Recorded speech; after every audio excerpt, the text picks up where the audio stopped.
જય શ્રી કૃષ્ણ. કેમ છો બધા? મજામાં? તો આજના આપણા વ્લોગની શરૂઆત આપણે આજે અમારા શાકભાજીના ખેતરથી કરીએ છીએ. તો તમે બધા જોડાઈ રહેજો.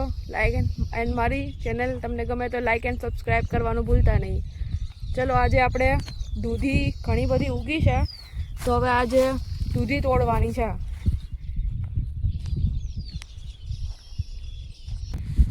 જો આ છે અમારું શાકભાજીનું ખેતર, જેમાં ગુવાર છે, પછી સામે કાંઠે થોડા દૂધીના વેલા છે. દૂધીના વેલામાં ઘણી બધી દૂધી આવી છે. આજે આપણે દૂધી તોડવાની થાય છે. જોઈ લો, આ તો હજી થોડી નાની છે. બીજા અહીંયા રહી જો, કેવી સરસ મજાની દૂધીના વેલામાં દૂધી આવી છે. આટલી મોટી થઈ ગઈ છે આ, તો આને આજે આપણે તોડી લઈશું. અને હજી એક છે બીજી આ બાજુ, જો આ પણ બહુ સરસ થઈ ગઈ છે. આને પણ આજે તોડી લેવાની છે. અને એક આ રહી. ઓર્ગેનિક શાકભાજી ખાવાની છે ને, મજા જ કંઈક ઓર હોય છે, જેમાં કોઈ ભેળસેળ હોતી નથી અને શુદ્ધ શાકભાજી હોય છે. અને આ બાજુ જો બધા જ રીંગણના છોડવા છે. રીંગણના છોડવામાં પણ ઘણા બધા રીંગણા આવી ગયા છે. આજે આપણે રીંગણા પણ તોડવાના છે. રીંગણા તો બહુ બધા આવે છે. જો વરસાદ નથી આવ્યો ને, છતાં પણ એટલું સરસ થઈ ગયું છે આ રીંગણાના છોડ બધા. અને રીંગણા પણ બધા સરસ મજાના આવે છે. જો આટલા સરસ રીંગણા છે અહીંયા. જો કોઈને ખાવું હોય તો અમારા વાડીએ પધારી જજો. બધું મસ્ત ઓર્ગેનિક શાકભાજી ખાવા મળશે. આ અમારું આખું ખેતર છે. સામે દેખાય એક મંદિર છે હનુમાન દાદાનું. અને અહીંયા આખો રોડના કાંઠે જ છે અમારું ખેતર. સામે નાની અને કાળું બે પાણી વાળે છે. અહીંયા જો આખામાં કપાસ વાયો છે અને સરસ મજાનું ખેતર છે અમારું. અને અહીંયા જો ભીંડો છે, આ જોઈ લો, આટલો સરસ ભીંડો ઉગ્યો છે. ભીંડો તો મેં કાલે જ લીધો હતો, તો હવે આજે નથી લેવાનો. જોઈ શકો, જો સરસ મજાના ફૂલ આવ્યા છે. હવે આમાં ભીંડો પણ સરસ મજાનો આવશે. અને સામે કાંઠે છે અમારો કૂવો. આ કૂવામાંથી પાણી કાઢીને આમાં બધામાં પીવરાવીએ છીએ. વરસાદ તો થશે ત્યારે તો હજી વધારે જ મજાનું ખેતર થઈ જવાનું છે. જો સામે રહ્યો તે કૂવો છે.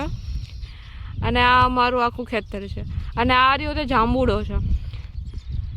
બહુ બધા જાંબુડા આવ્યા છે આમાં, તો જે ખાવાની કંઈક ઓર જ મજા છે. દૂધી તો હવે 3 હતી, તો એ મેં લઈ લીધી છે. અને આ બાજુ છે ને, અમે ટમેટાના છોડ વાયા હતા, પણ ટમેટાના છોડ સરખા ઉગ્યા નથી. અને તડકાના લીધે છે ને આ સુકાઈ ગયા છે. તો હવે તો આ ટમેટાના છોડને ઉખાડી નાખવાના છે. અને હવે આની જગ્યાએ બીજું કંઈક વાવીશું. આટલા સરસ છોડ હતા, પણ તડકો બહુ જ પડે છે, જેના કારણે જો બધા છોડ સુકાઈ ગયા. આમાં થોડા થોડા ટમેટા આવે છે, એ લઈ લેશું.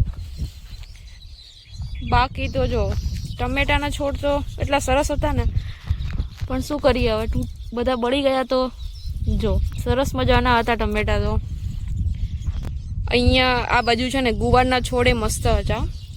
આ જો આમાં થોડો ગુવાર આવ્યો છે, સરસ મજાનો ગુવાર છે. જો પણ છે ને આમાં તડકાના લીધેથી છે ને આ છોડ પણ બહુ બળી જાય છે. જો ખાતર ને બધું નાખ્યું, પાણી ને, છતાં પણ જો અમુકમાં આવે છે ને અમુકમાં નથી આવતા. તો આજે હવે થોડો ગુવાર પણ લઈ લેશું, કેમ કે આટલામાં તો આવ્યો છે થોડોક. હવે આ ન લઈએ તો પછી તો આ મોટો થઈ જાય, નહીં ખાધા લાયક પછી બચે નહીં. એની કરતાં આને તોડી લેવો સારો. પણ બહુ ઓછો ગુવાર થયો છે. સ્ટાર્ટિંગમાં જ્યારે ગુવાર પહેલાં કર્યો હતો ને, ત્યારે એટલો સરસ, પહેલી બાજુ એટલો સરસ ગુવાર થતો હતો ને કે નજર લાગી ગઈ ગુવારને તો. અને હવે બહુ ઓછો ઉતરે, નહીં તો પહેલાં બહુ જ થતો હતો. પણ કોઈ વાંધો નહીં, ચાલ્યા કરે આવું તો. હવે ફરીથી એને વાવશું વરસાદ આવશે ત્યારે, અને ત્યારે પાછું સરસ મજાનું થઈ જશે. ટમેટા જ આમાં મોટા ટમેટા નથી આવતા, નાના નાના ટમેટા આવે છે, એટલે ટમેટિયું આવે છે. ટમેટાના છોડ આવ્યા હતા પણ નથી આવતા, બિયારણ ખબર નહીં કેવું હશે. હવે ફરીથી વાવવાનો છે અહીંયા ખાલી કરીને પાછું, કેમ કે આ સુકાઈ ગયું છે. જોવું તડકો જે વચ્ચે પડ્યો ને બહુ બધો, એના કારણે સુકાઈ ગયું છે. લાઈટ આવી ગઈ છે. હવે આપણે જવાનું છે મોટર ચાલુ કરવા. કરી મોટર ચાલુ, આપણે જાવી પાણી વાળવા. તો લાઈન થઈ ગઈ ચાલુ કૂવામાંથી પાણી. હવે આપણે જવાનું છે પાણી વાળવા.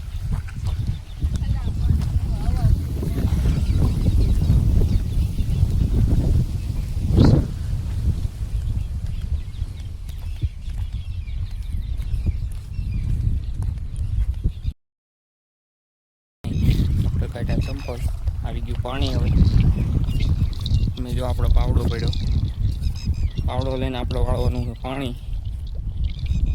આ બધેમાં પાણી પી ગયું છે, પાણી જાય છે. આપણે વાળવાનું છે પાણી. આવી ગઈ છે લાઈટ, પાણી વાળવાનું છે. હવે લાઈટ ના જાય ત્યાં સુધી. ઓકે, હવે કાળુ ભાઈ છે એ પાણી વાળે છે ખેતરમાં. ત્યાં લાઈટ આવી એટલે. અને અહીંયા જો મારા નાની એટલા બધા ડોલ ભરીને રીંગણા ઉતારી લાયા. જો કેવા સરસ મજાના રીંગણા, ભીંડો પણ લાયા. જો ભીંડો અને રીંગણા બે ઉતારીને લાયા. જો તમે જોઈ શકો છો એટલા સરસ બધા રીંગણા ઉતર્યા છે. જો કોઈને ખાવા હોય તો આવી જાઓ મારી વાડીએ ખાવા. અને અહીંયા જો જાંબુડાનો પથારો થઈ ગયો હોય નીચે, તો એટલા બધા જાંબુડા ખેરાય. પણ હવે બહુ ખાધા એટલે ધરાઈ ગયા. હવે અમારું તો ભાઈ ધરાઈ ગયા હવે ખાઈ ખાઈને. અહીંયા જો ભીંડો તે એટલો ઉતરો છે. ભીંડો તો હજી કાલે જ ઉતાર્યો હતો, એટલે અત્યારે એટલો ઉતરો હોય. એમાં શું હે ગુવાર, એ તો હમણાં મેં ઉતાર્યો તો દૂધીન ગુવાર. હા, આટલું શાકભાજી થયું હે, જાજુ નથી થયું. પાણી જો છૂટી ગયું હે તો ભાઈ સામે જઈને પાવડો લઈને કંઈક કરે. હવે આમ તો આવડતું તો નથી, પણ તોય થોડું મથવાનું કરે જો થઈ જાય. આમ તો આવડે, એમાં કઈ મોટી કઈ વસ્તુ નથી. શું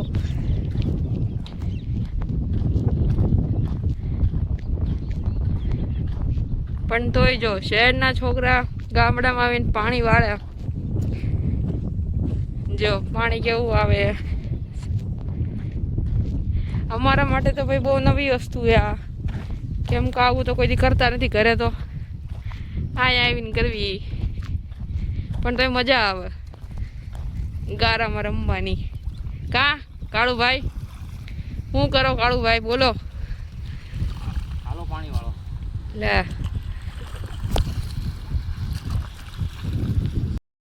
અમને એસી વગર નહીં ફાવે. તો એ તો અહીંયા તડકામાં પાણી વાળીએ. એસી વગર ભલે નો ફાવે તો ત્યાં. ઘરે તો એસીમાં રહીએ છીએ, પણ અહીંયા પાણી વાળવું પડે.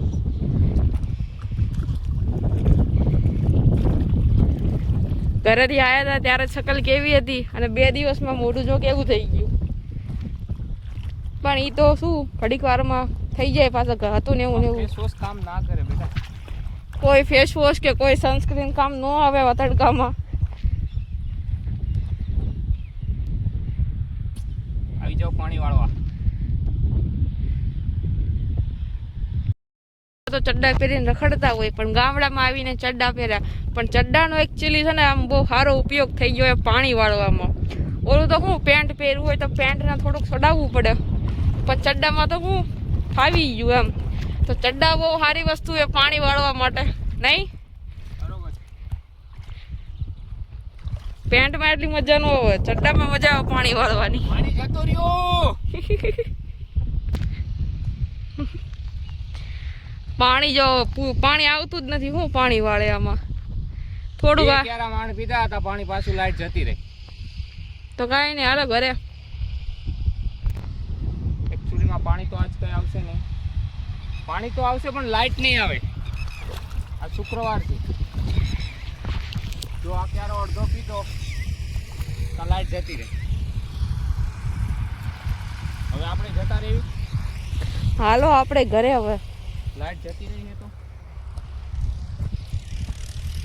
અમારા કિસ્મત એટલા ફૂટલા હે ને કે ગેસનો બાટલો થઈ ગયો હે તો હવે ઘરે જઈને હજી ચૂલે રાંધવાનું છે અમારા બેનને. ભાઈને તો કાંઈ રાંધવાનું હોય નહીં.